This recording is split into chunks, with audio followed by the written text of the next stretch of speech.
நியாயப்பிரமாணம் அப்படின்னு சொன்னால் ஆங்கிலத்தில் லான்னு போட்டிருக்கோம். இதில் பார்த்தா ஃபஸ்ட்டு 5 புக்ஸ் தான். நமக்கு இன்றைக்கி நியாயப்பிரமாணம் அப்படின்னா ஸ்கிரிப்சர்ஸ்னு எடுத்துக்கோங்க. இந்த பைபிள் தான். அப்போ பைபிளை அறிந்திருக்கிறவர்களுடனே பேசுகிறேன்.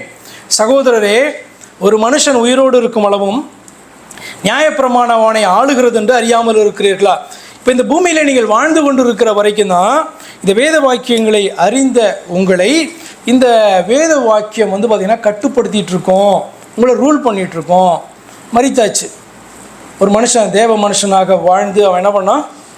அவன் உயிரோடு இருக்கிற வரைக்கும் இந்த வார்த்தை அவனுடைய ரூலராக, ஆண்டவராக காணப்படும், நாயகனாக காணப்படும். ஆனால் அந்த மனுஷன் மறிச்சிட்டானா இந்த வார்த்தை மறிக்காது. மனுஷன் மறிதுனா அப்படி சொன்னால் அதுக்கப்புறம் இந்த வார்த்தை அவனை கட்டுப்படுத்துமா? நீங்கள் தான் சொல்லுங்கள். ஒரு மனுஷன் மறித்துட்டான், அவனை இந்த வேத வசனம் கட்டுப்படுத்துமா? சங்கீதத்தில் நீங்கள் வாசிப்பீங்க, ஒரு மனுஷன் மறித்தானா அவனுடைய ஆவி பிரியும், அவனுடைய யோசனைகள் அழிந்து போகும். அர்த்தம் என்ன அப்படின்னு சொன்னால், அதுக்கப்புறம் இந்த வேத வசனம் அவனை கட்டுப்படுத்தாது. அடுத்து அவன் உயிர்த்தெழுதலுக்காக காத்திருக்க போகிறான்.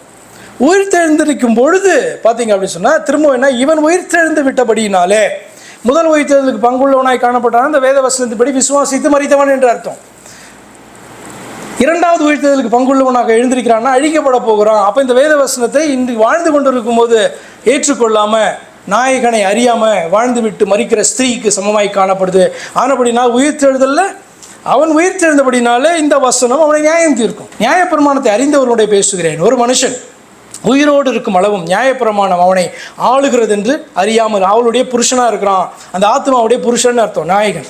அது எப்படி என்றால், புருஷனுடைய ஸ்திரீ தன் புருஷன் உயிரோடு இருக்கும் அளவும் நியாயப்பிரமாணத்தின்படியே அவனுடைய நிபந்தனைக்கு உட்பட்டு இருக்கிறாள். புருஷன் மரித்த பின்பு புருஷனை பற்றிய பிரமாணத்திலிருந்து விடுதலை. இது இந்த உலகத்தினுடைய காரியம். புருஷன் உயிரோடு இருக்கும்போது என்ன பண்ண முடியாது? வேறொருவனை விவாகம் பண்ணினால் அவன் விபச்சாரி. அதே நேரத்தில் புருஷன் மரித்த பின்பு வேறொருவனை விவாகம் பண்ணினா விபச்சாரி கிடையாது. இது உலகத்தினுடைய நீதி, சட்டத்தின்படி அதுதான், வேதத்தின்படியும் அதுதான்.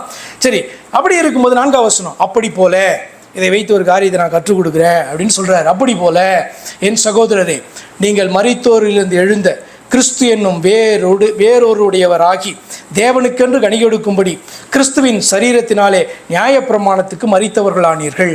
உங்களுக்கு எல்லாருக்கும், எல்லா மனுஷனுக்கும் ஒரு நாயகன், ஒரு புருஷன் உண்டு. அது எதை குறிக்கிறது அப்படின்னு சொன்னால் இந்த வேத வசனத்தை, நியாயப்பிரமாணத்தை குறிக்கிறது.